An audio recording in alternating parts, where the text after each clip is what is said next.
వారు నిజంగా మరి గొప్ప వ్యక్తి.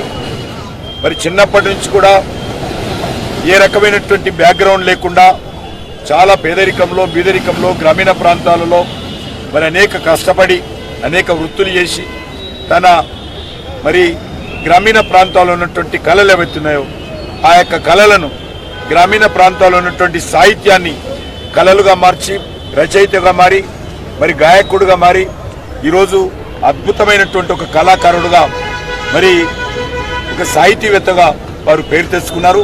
ప్రజల హృదయాలను కదిలించేటువంటి గాయకుడు కళాకారుడు మరి అందశ్రీ గారు. ఏదో పాట కోసమో ఆట కోసమో పాటలు రాసేవాడు కాదు. సమాజంలో మార్పు రావాలని, సమాజంలో ఉన్నటువంటి ప్రజలలో చైతన్యం తీసుకురావాలని, మనిషి యొక్క మనసుల్లో మార్పు తీసుకొచ్చేటువంటి గొప్ప వ్యక్తి. దానికోసం తన జీవితాంతం కృషి చేసినటువంటి వ్యక్తి, ఎవరికి తల దించని వ్యక్తి, ఎవరికి లొంగని వ్యక్తి, అనుకున్నటువంటి ఆలోచన విధానాన్ని ముక్కుసూటిగా ప్రజల ముందు పెట్టేటువంటి వ్యక్తి. ఆయన రాసినటువంటి పాట ఆయన మరి ఎవ్వరు కూడా మర్చిపోరు. కాబట్టి అలాంటి వ్యక్తి ఈరోజు దూరం కావడము చాలా దురదృష్టకరము. అందరం కలిసి వారి జ్ఞాపకార్థము మరి ఖచ్చితంగా వారి మీద పరిశోధన చేయాలి.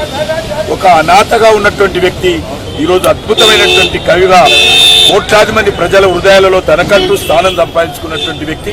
ఆయన గురించి తప్పకుండా ఆయన జ్ఞాపకార్థము ప్రభుత్వాలన్నీ కలిసి చేయాల్సిందిగా నేను ఈ సందర్భంగా కోరుకుంటున్నాను. కలిసి పనిచేసినాము. 1992 నాటికి చూపత్రిక ఇంటర్వ్యూ ద్వారా మాకు అట్లా పరిచయం. అన్నిటికంటే పోవడం నుంచి తాను ఒక ఆధ్యాత్మిక ప్రజాస్వామిక తెలంగాణ మానవీయ ఉద్యమంలో తన కవిత్వాన్ని తనంతో ఒక గొప్ప తెలంగాణ గొప్ప సాహిత్య మూడాల్లో తన గురిగా నిలబడతాను. గతంలో కేసీఆర్ ఆయనకి ఇవ్వాల్సినంత గౌరవం ఇవ్వలేదు. ఇప్పుడెందుకు అది ఎందుకనే సార్ ఎందుకు అది ఇచ్చుకుంటూ అందరినా సరే మీకు కేసీఆర్ ప్రెస్ నాకు కూడా మా పౌను మాట్లాడుకుంటారు కట్టే ఉంటారు మనకి అవసరం అని ఇండస్ట్రీ గొప్ప కవి నా మిత్రుడు. చివరిగా లాస్ట్ ఎలాంటి సమయాలు గడిపారు? చివరికంటే అవార్డు తీసుకోమని చెప్పిండు. పిల్లలు తీసుకోమన్నారు. సరే నా తీసుకుంటామా. మీరు ఆయన ప్రజలకు ఆశకు ఇద్దరు చెప్తారు కదా, మీ వస్తువుల గురించి చెప్పినారు. మీరు ఏమైనా తీసుకున్నారు? కవిత్వాలు అవి చెప్పండి అన్న. మీరు ఇద్దరే తెలంగాణలో ఉన్నది సహజంగా వచ్చింది. ఆయన మాటలు చెప్పండి రికార్డెడ్ అదే ఓపెన్ గా అన్న నాతో పాటు రాసి నీవు తప్ప అనేది. నేను కూడా అంత శ్రీ తప్ప ఎవరని నేను అనేది అంత మాత్రం అది సత్యం. నీవు తప్ప నారాయణమూర్తి అన్న ముందు తెలిసేది ఒక్క వెంకన్ననే నాతో సమంగా రాసేదని అన్నాడు.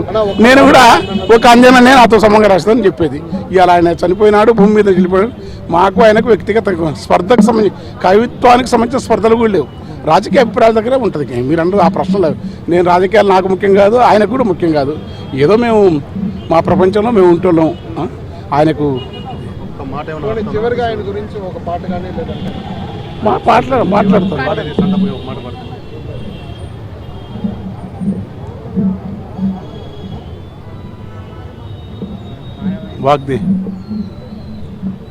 వాగ్దేవి కృపచేత వనరుగా కవనాన్ని అల్లిన మా కవి అందశ్రీ. అక్షరంభు నీకు ఆవలున్నది గాని అమ్మ వాగ్దేవి నీ హృదయమందుండే. పాట నల్లిక నీకు నేర్పినారేవర్తి, పాట నల్లిక నీకు నేర్పినారేవర్తి. తెచ్చింది కదా నీకు ఆ గగనమూలే కీర్తి. పాట నల్లిన నీకు నేర్పినారేవర్తి, తెచ్చగద నీకు గగనమంతటి కీర్తి. ఆవేశమున మాట అగ్ని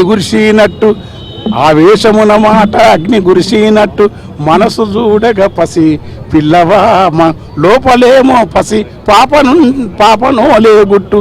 మునితత్వ భావాల అలరించు తత్వాల అచల సాంఖ్యమున శ్రీరాము మాయోగి బిర్దురామరాజు.